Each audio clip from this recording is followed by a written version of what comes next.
Et en 2 minutes, je fais de toi un expert du Phelsuma standingi, le gecko diurne de standing, endémique du sud-ouest de Madagascar. Il fait partie des plus grandes espèces de Phelsuma avec un record à 28 cm. Mais la plupart du temps en captivité, les spécimens font plutôt 24-25 cm.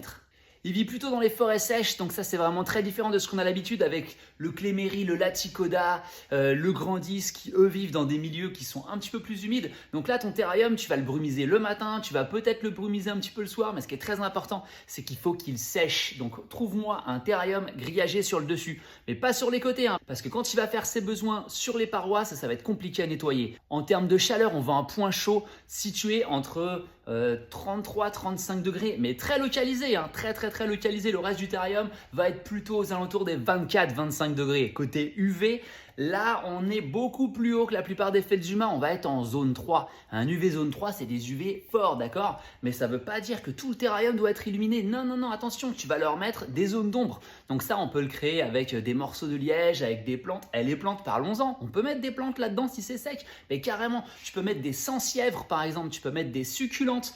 Il y a pas mal de plantes tropicales aussi que tu vas pouvoir arroser au niveau du pied, mais laisser le terrarium sec. Ça fonctionne. Côté alimentation, il n'y a rien de nouveau, tu vas pouvoir lui donner des insectes, divers petits invertébrés, et côté pâté, tu vas pouvoir leur donner ce que tu préfères, que ce soit du necton, du gecko nutrition, du repashi, tout ça, ça fonctionne. Tu veux faire ta petite purée maison? Bah ça marche ça, mais le fais pas trop souvent parce qu'en fait les fruits que nous on a au supermarché sont bien trop sucrés et tu veux pas faire un gecko trop gros. Côté taille du terrarium, on va plutôt prendre un terrarium qui va faire 60, 45, 90 pour un adulte. Ah ouais, on est sur un gros gecko quand même. La petite particularité pour ce gecko, c'est que contrairement à son congénère le plus proche, le grandis que tout le monde connaît. Le grandis, pour mémoire, lui, quand on le manipule un petit peu rapidement, il va perdre des lambeaux de peau. Il va peut-être même perdre la queue. Le gecko de standing, il a une peau bien plus épaisse et la manipulation est beaucoup plus facile. Ça ne veut pas dire que tu vas pouvoir le manipuler comme un gecko à crête. Alors ça, c'est mort. Il n'a pas du tout envie de ça. Lui, il a envie que tu l'observes, que tu le regardes, que tu l'admires parce qu'il est magnifique avec ce bleu, avec toutes ses taches et tout. C'est un gecko qui n'est pas assez connu en captivité. Il faut que les gens se passent le message. Voilà, ça y est, maintenant tu en as appris beaucoup plus sur le gecko de standing. Mets-moi en commentaire si tu trouves un Phelsuma beaucoup plus beau que celui-ci. À la prochaine!